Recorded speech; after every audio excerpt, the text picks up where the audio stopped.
ГСП онлайн. Городские новости сейчас. Четверг, 9:30, школа номер 21. Ученики готовятся писать сочинение по русскому языку. Согласно новым требованиям, оно должно стать допуском к сдаче ЕГЭ для выпускников. Однако сегодня пробная версия, так сказать, репетиция, чтобы и учителя, и дети смогли привыкнуть к формату. В Ухте сочинение пишут 577 учеников 11 классов 23 учебных заведений.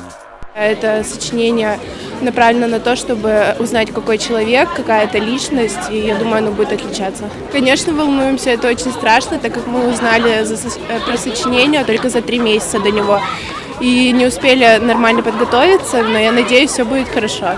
Процедура похожа на ЕГЭ. Ученики регистрируются на входе, а с собой в класс можно взять лишь паспорт, ручку и орфографический словарь, часть которого недоступна во время сочинения.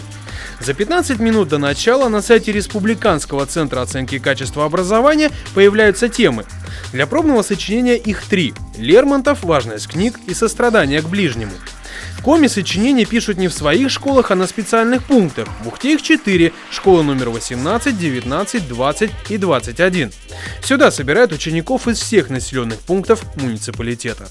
Мы понимаем, что сочинение у нас пишут в течение 4 часов.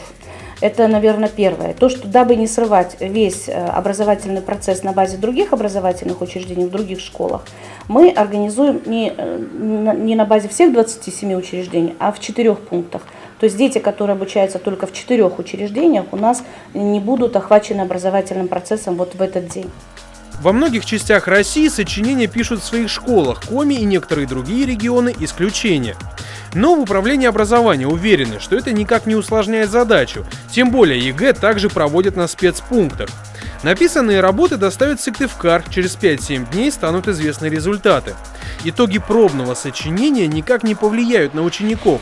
Однако 3 декабря состоится настоящий экзамен, для него приготовлено 5 тем. Если получишь незачет, на ЕГЭ не пустят.